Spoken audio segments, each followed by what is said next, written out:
Well, let's look at this. I want to introduce you to a new series entitled The Parabolic.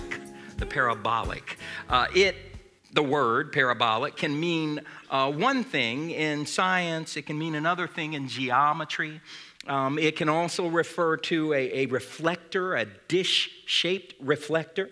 But as it relates to the Bible, which is how we will use it, it can be used as an adjective to refer to the parables of Christ. You should have received in your bulletin last Sunday. This is the outline for our series. There are several back on the information desk. Tells you who's speaking and when and which parable they will be speaking on. Probably, let's see, there's pictures of, we got Andy Basilko, we've got Elder Stockholm and Bowditch, and Mr. Bob McGinnis, and Elder DeSantis, Dennis Williams. Probably the best picture in there is mine, but, that might be worth getting it just to get my picture. You may not have that at your house, and I want you to have one. So this series is about the parables of Christ. The parables of Christ, they can throw us a curve at times. Here's what we miss for those of us who have grown up in the church and have been in the church for a while.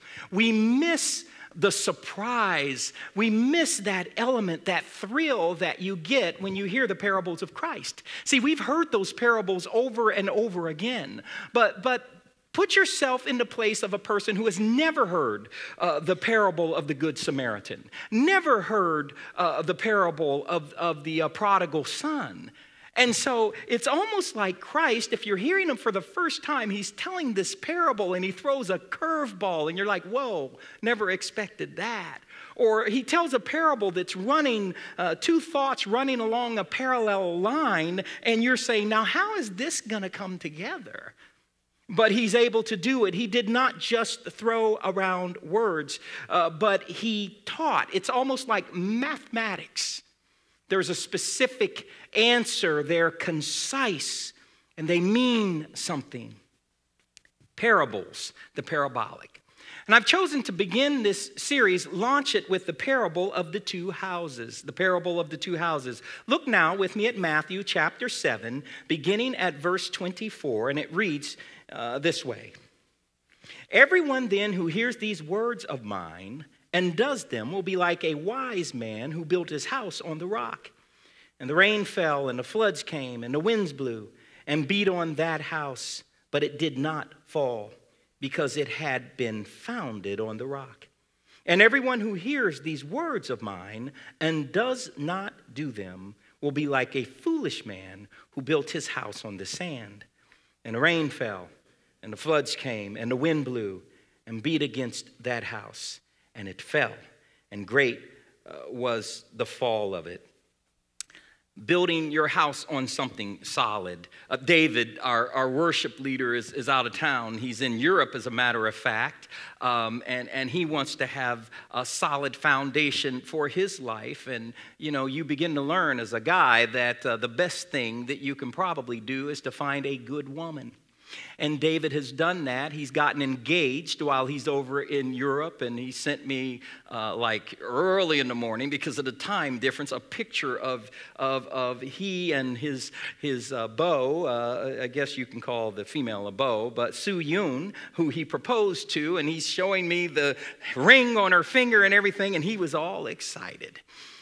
He wants a marriage that's built on a solid foundation, he told me before he left. Thank God for John, who's standing in and leading us in worship. But foundations are important. Now Jesus teaches us through wise words and here through parables. In fact, he's already spoken about two other things. First of all, he's spoken about two trees in Matthew chapter 7 and verses 15 through 20. He's talked about these two trees. One bears good fruit, and one bears bad fruit. And he's talking about our actions, our conduct, the way that we carry ourselves, the things that we say, the things that we do. And he says that you can know people by the fruit, by their actions, by their behavior. So he's already talked about that. And then later in chapter, or earlier I should say in chapter 7, he talks about two paths or two ways, some of your translations read, or two gates. And what he says is one is a wide path. It's a path that several people take. It's the path that says, do whatever you want to do. It's the path that says, whatever makes you feel good, do it. It's the path that says, don't worry about consequences. As long as I'm not hurting anybody, I should be able to do whatever I want to do, and you do whatever you want to do. Don't worry about values, morals, anything like that. Hey, this is the way that's the wide path. And then he says another one is a narrow path, and few people take that path.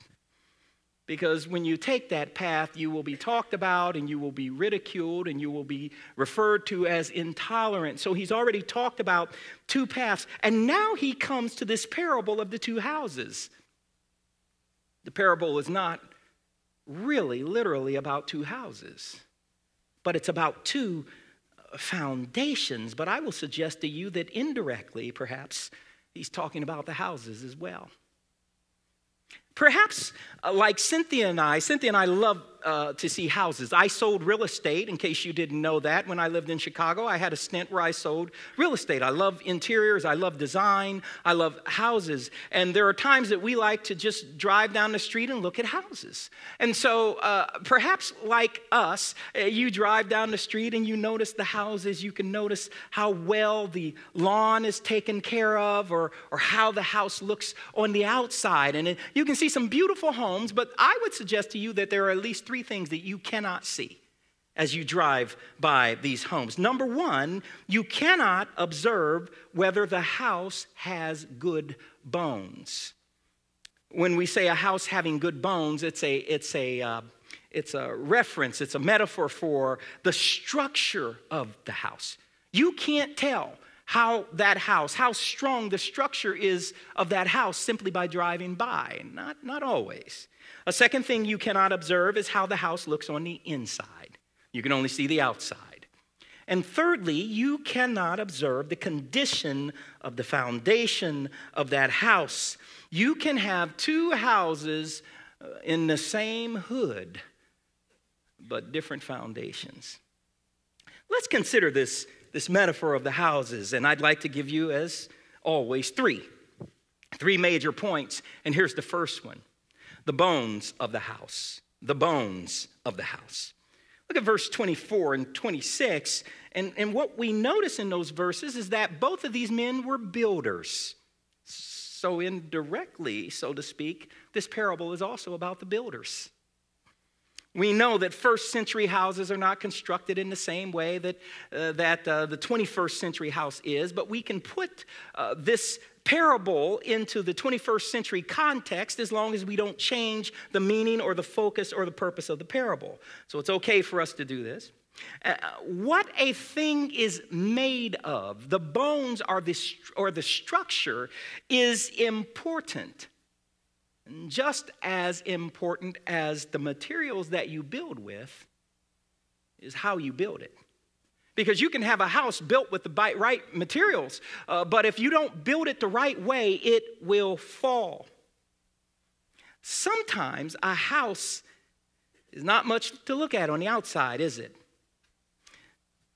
It may have wear and tear on the outside, but does it have good bones? Does it have a solid wall? Does it have a good roof, a solid foundation? These are all important parts of the house, and they need to be held together with strong binding. It reminds me of what Solomon writes in Ecclesiastes chapter 12, verse 11, when he writes, "The words of the wise are like goads, and like nails firmly fixed are the collected sayings. They are given by one shepherd." By the way, a goad is like a cattle prod that they use to keep that cow going in the straight and narrow, which refers to the road that he spoke to earlier. Wise words from Christ are the strongest nails you could possibly use. If your house is going to have good bones, you have to use the right material. It has to be strong material. And if your spiritual house is going to be strong, you got to use the right material. You got to use wise words. And Christ is giving these wise words. Here he's doing it through parables. So it's good for your house to have a good structure. It's good for your house, both physical and spiritual, to be built right. The bones, the structure of the house. But this parable is not about structure. Major point number 2. The interior of the house.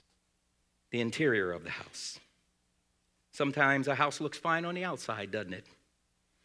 But you just might be surprised by what is on the inside. There's a psychological condition referred to as being a hoarder. A hoarder. They have a show on television where you can see hoarders. And hoarders have a problem letting things go. They don't know how to throw things away. In fact, when they throw something away, they feel like that they're ripping a part of themselves, that they're throwing away a part of themselves. And it's a terrible condition to have. And it's not good to hold on to everything. There are some things that need to be discarded after use. And in order to clean the house of a hoarder, it requires emotional and psychological healing. It requires helping them to see things through a different set of eyes. Because the way that they're seeing things leads them to believe that they can't let go of anything. It requires helping them to see that what they are doing is hurting them rather than helping them. The same is true when you hold on to stuff in your life. Somebody said something to you that ticks you off. Somebody's done you wrong. And you might have every justification to be a little ticked off about that.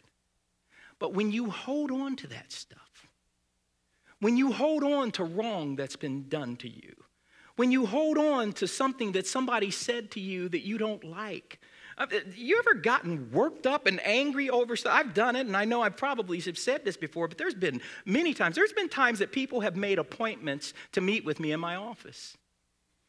And I'll say to Cam, okay, who's that? And she says, it's Mrs. McGillicuddy. We don't have anybody here with that name, right? Thanks. Mrs. McGillicuddy wants to meet with you. She sounds nice. Who'd you say again? Mrs. McGillicuddy? Oh, Lord, not Mrs. McGillicuddy. That woman. So, in anticipation, or as that appointment draws near, I begin to think about what Mrs. McGillicuddy might say. That Mrs. McGillicuddy had on a nice dress Sunday.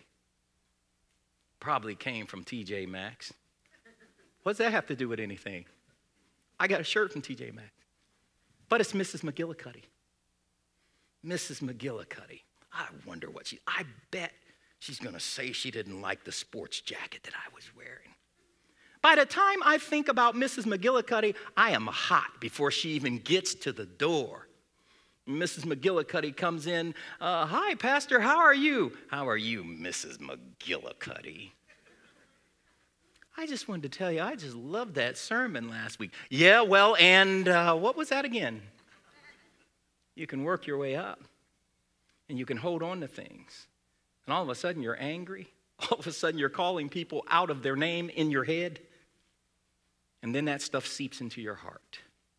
You have to learn to let things go. There are people who love their homes, and they love them immensely, and as a result, they take good care of it. When I was selling real estate, we called it pride of ownership. And you can tell pride of ownership of a home when you look and you can see that if there's any repairs that need to be made, they're very few. You can see how well they keep the home on the outside. If you go inside, you can see the pride of ownership and how clean everything is. Because you can tell a lot about the persons who live in that house when you see how they keep the inside of the house. And the same is true in your spiritual walk.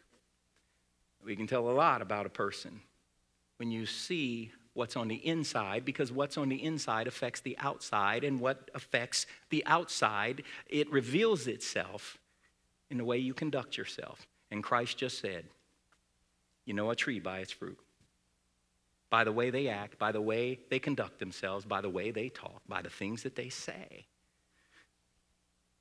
So this parable You can oftentimes tell a person's spiritual condition on the inside by what you observe on the outside. And because of that, Christ says in chapter 7, verses 15 through 16, he says, beware of false prophets who come to you in sheep's clothing, but inwardly are ravenous wolves.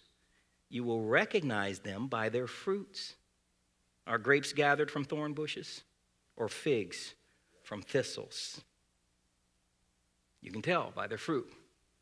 So it's important, the structure of your house, number one. Secondly, it's important, the interior of your house.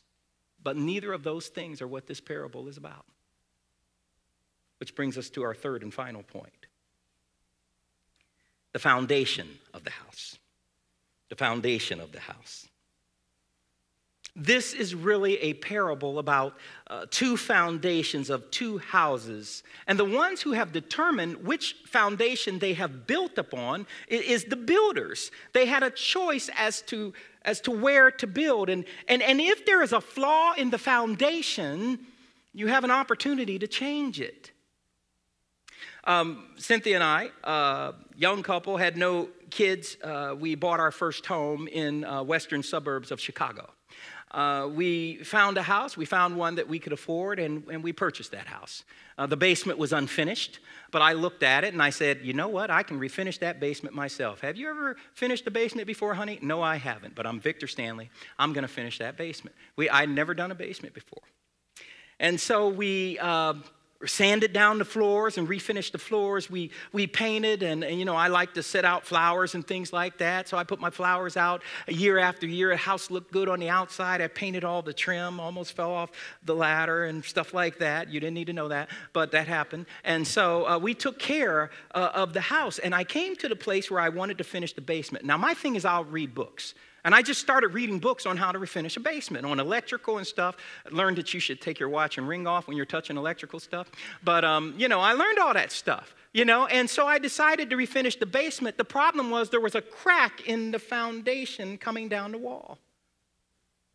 And I said, man, we got to get that fixed. And so I called somebody to look at that, and he says, oh, that'll be a little more than $5,000 to fix that. And I'm like, what? So we couldn't afford that. We're a young couple, you know, we're just trying to make our way. And so what I did is I read a book where it says, you know, what you have to do is drill out the crack in the shape of an inverted V. How do you do that?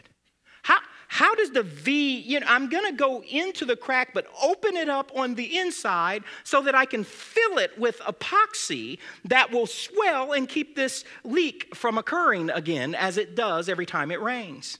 Well, I tried it. I put the epoxy on, and I said, I'm going to refinish this basement. And I studded it out. I was doing it. I put up paneling. Yes, paneling at that time. I put up the paneling. It was looking good, man. It was looking good. And we put down rugs. I built a playroom for the kids down there, had a good time, and we'd have guests down there. But whenever it rained, that crack in the foundation would leak. And we would get a puddle in the middle of the floor. So we dealt with it. What we would do is we would pull up the rugs when we heard it was going to rain, move back the furniture, let the water come in, and then after the rain, we would mop up the water. Then we'd put everything back, and we enjoyed the house. I mean, we did that. 13 years later, a church in Woodbridge, Virginia, contacted me and wanted us to come and check out the church. And so we did. And we decided in a moment of weakness to go ahead and come to this church. No, it was a great move. We came to this church. Boy, a lot is going through my head right now. We came to this church, and we wanted to sell the house. The realtor came in and noticed, because if you're a good realtor, you can notice things on the wall, you can notice on the floor. And he says, do you have water? We said, yeah, a little seeps in. It's not that much. You can mop it up. He says, you can't sell this house like that. They're going to get you for that. You're going to have to allow for that. You need to get that fixed so you can get the top price for the house. And so I called someone again, because at this point we figured we're going to have to take that amount out of the house. The guy comes, he looks at the crack, he says, I can fix that for $500. What? Now, something's wrong. I said, okay. That guy and his partner got outside, dug down, just two guys. They dug down there, patched that hole, everything. I think it poured down rain later that week. Not a single drop. For 13 years. Now that ain't even funny. They will laugh, and not on this section. That was the serious part. For 13 years, we lived with a crack in our foundation that could have been fixed, but we never sought help from anybody else. And somebody's sitting out there with a crack in your foundation. Somebody's sitting out there with problems in your personality, your attitude, and any number of things, and you won't get help. Somebody's sitting out there with the cracks in their marriage relationship. But you're not going to ask for help. 13 years we lived with that crack in the foundation, and when you try to cover stuff up the way I did, that crack in the wall, inevitably, the flaw will reveal itself. These two men built their houses, but one had not given much thought to the foundation. And so look at verse 27 of chapter 7. And the rain fell, and the floods came, and the winds blew and beat against that house, and it fell. And he adds this, and great was the fall of it. It's a seemingly simple parable, and I like to suggest to you that it's about foundations, but it's about foundations in a threefold sense. And I'd like to finish up this message by giving you the three applications of foundation in this message, what Christ is referring to. Number one, Christ is referring to a foundation for instruction in righteous living. Christ is referring to a foundation for instruction in righteous living. He told parables about how we should live. He tells a parable about how to serve others. He tells a parable about how to forgive. He tells parables about having a good work ethic. He tells parables about having your heart to be the fertile soil for the seed of God's word. He's giving us parables to affect the way that we live, that we conduct ourselves. And all of these things go into right living before a holy God. And whenever you live right for God, you're the one who benefits from it. Well, let's not get it twisted. You're not living right in order to gain points with God. You're living right to point to the fact that you already have a relationship with God. Because sinner and saint, people are looking at you. So let me go ahead and confess. Went up to Niagara Falls. That's where we were last weekend. Never been there. Wanted to see a lot of water. Scoped out where the restroom was first. That's a lot of water to look at for. But, when you're getting close to a destination, man, what is that? You put I have to press harder. Now, I have a heavy foot anyway. Anybody that's really ridden with me, I have a heavy foot, man. And see, the reason I'm confessing this, by the way, because I know Cynthia's shaking her head and everything, because it might get out, and I don't want, there to be a headline in the paper. The pastor, drove to Niagara Falls and drove real fast, and the police pulled him over. I'm telling it now. I'm just letting it out. I'm just putting it out there. Pulled me over. I was smiling, man. I put on the cop pulled you over face, because it's work. I have not had a ticket years. So whenever they see my record, whenever they pull it up, I got stopped one time going down Cardinal Drive. Now I'm confessing to the other.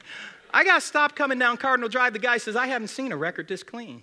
He says, I'm not going to mess it up. So I already knew what was going to happen. Guy pulled me over. He looked at me, looking, put on the police pull me over face. He goes back and checks. I said, wait till he pulls up. That's what's in my head. Wait till he pulls that up. He's going to see I don't even have a record. That guy's going to let me go. He's going to come back and say, oh, sir, I have never met anybody without a record. I'm so sorry for pulling you over. He came back. He sure enough came back and handed me a little yellow piece of paper. told me, yeah, see, you can go to court. You just have to go on this date. What? I'm going to drive all the way up to Niagara Falls to go to court. I'm going to pay that ticket. But I had my, happy got pulled over face. And afterwards I said, thank you. Cynthia said, why are you going to thank him? He just gave you a ticket. But I'm a Christian. Cynthia is a Christian too. What were we talking about? Your conduct. The way you carry yourself is not to gain points with God. You live your life a certain way because you know him, because you have a relationship with him. And it has to become a natural part of your life to live for Christ in the way that he prescribes. I love what this novelist Linwood Barclay once said. He says, it is a bit like coming up with a spectacular roof design first. Before you can get it up there, you need to build a solid foundation and supporting structure. Your lifestyle, your living needs to be built on the foundation of Christ. If it's not, it's going to collapse. That's one of the foundations that he's talking about, the application. Here's the second one. Christ is referring to a foundation for knowing the general will of God for our lives. There are people who say, I want to know the will of God for my life. There are people who don't believe in the God of the Bible, but they say, what am I here for? Why do I exist? So they want to know, why am I here? What is God's design for my life? And certainly there are details that are unique to you and to your life, but if you want to know God's will in the general sense, consider the parables of Christ. Consider the following. He doesn't want you to squander your life spiritually or literally, so he tells the parable of the prodigal son. He wants you to be fair and kind and a forgiving person, so he tells the parable of the unforgiving servant. He wants you to understand that whether you came to Christ 20 years ago or you came to Christ 2 days ago, that you both are equally as important to him. So he tells the story of the laborers in the vineyard, where there are some laborers who come early in the day, and then there's some guys who come just before the workday is over, and he pays them the same thing. You are important to Christ. He also wants everyone to know the gospel and to hear it and to be ready to meet him. So he tells the parable of the wicked vine growers who he's entrusted with something. He says, do what you're supposed to do until I return. And when he returns, some of them are not ready. He wants you not to squander your gifts and talents. So he tells the parable of the talents. He doesn't want you to become materialistic or arrogant or self-righteous. So he tells a parable of the rich young fool. God's will is that you keep in mind that his kingdom is just around the corner. And his kingdom is the return of Christ. The way that you live, that you love, that you treat your neighbor, the way that you use your gifts and talents, it matters to God. Don't get so distracted by living life that you miss the really important thing, which is to accept God, his free gift of salvation through Christ, and then to build on a foundation of Christ's word. You want to know God's general will for your life? There's a whole book full of it. But you're looking for special stuff and stars to fall from the sky. How about you start here? Third and finally, Christ is referring to a foundation for all that he has said in his teachings and instructions. He's referring to a foundation for all that he has said in his teachings and instructions. And I'll tell you where I draw this from and why I began this series with this parable. This parable is one of many that Christ articulated. This parable is part of the Sermon on the Mount that he started all the way back in chapter 5. So now when we come to this chapter 7, this is actually the conclusion of his sermon. Look at verse 28 of chapter 7 of Matthew. Here's how it reads. And when Jesus finished these sayings, he's at the end of the message. The crowds were astonished at his teaching. He tells the parable as if to say, everything that I've said all the way at the beginning of chapter 5, blessed are those who are poor in spirit. Blessed is this person, and blessed is that person. You need to be a light shining. You should be salt to be influential in your world, in your neighborhood. All of these things he said, and then he comes to the end of it and tells the parable about what? Foundations.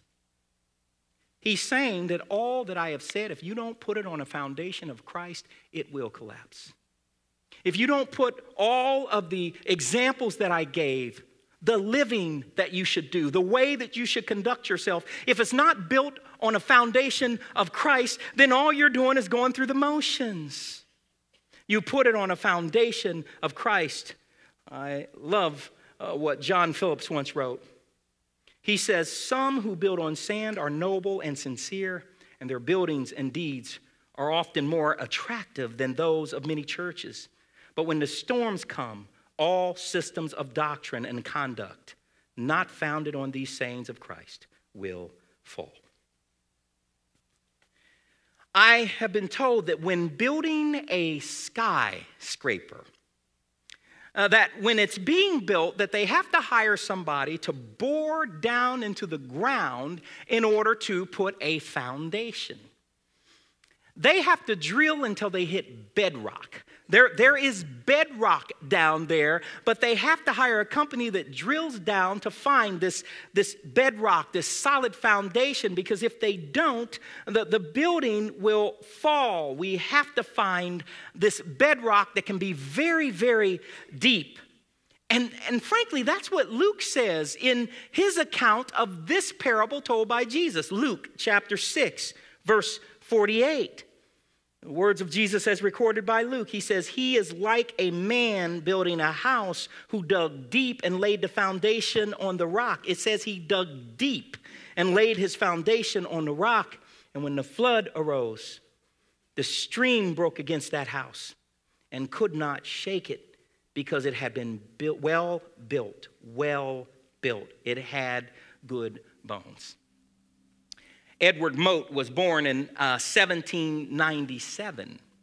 And as a young fella, he couldn't have a Bible because the landlord at the house where his parents lived and where he grew up wouldn't let them have Bibles in the house. But somehow this guy, as a teenager, ran across a Bible. He heard the gospel and he got saved. He actually became a preacher.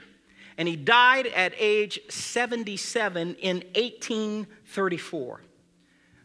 But before he died, some years earlier, he wrote this song, and I'd like to just give you a few words to it. You may have heard it. It goes like this. My hope is built on nothing less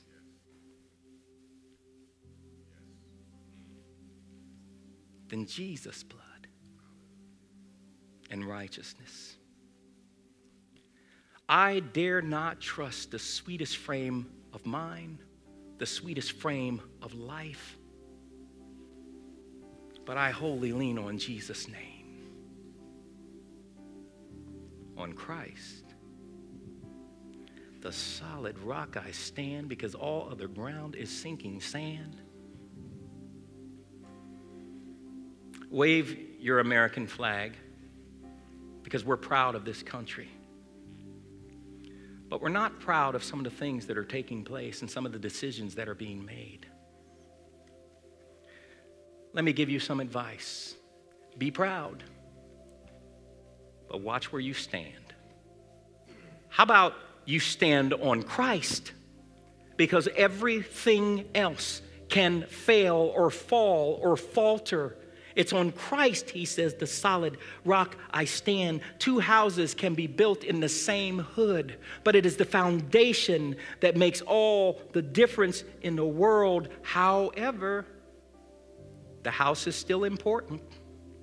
What's inside that house is important. How you keep, we're talking about your spiritual house, is important. 1 Peter 2:5, you also, as living stones, are being built up, a spiritual house, a holy priesthood. The house is important too. William Barclay once said, only a house whose foundation is firm can withstand the storm, and only a life whose foundation is sure can stand the test. Christ is not only the foundation that you have to build upon, but he's also the keeper of the house. How do I know? Hebrews chapter 3, verse 6. But Christ, as the Son, is in charge of God's entire house, and we are God's house if we keep our courage and remain confident in our hope in Christ. Two houses in the same hood, and if one of them is yours, you better make sure it's built upon the rock, because all other ground is sinking sand.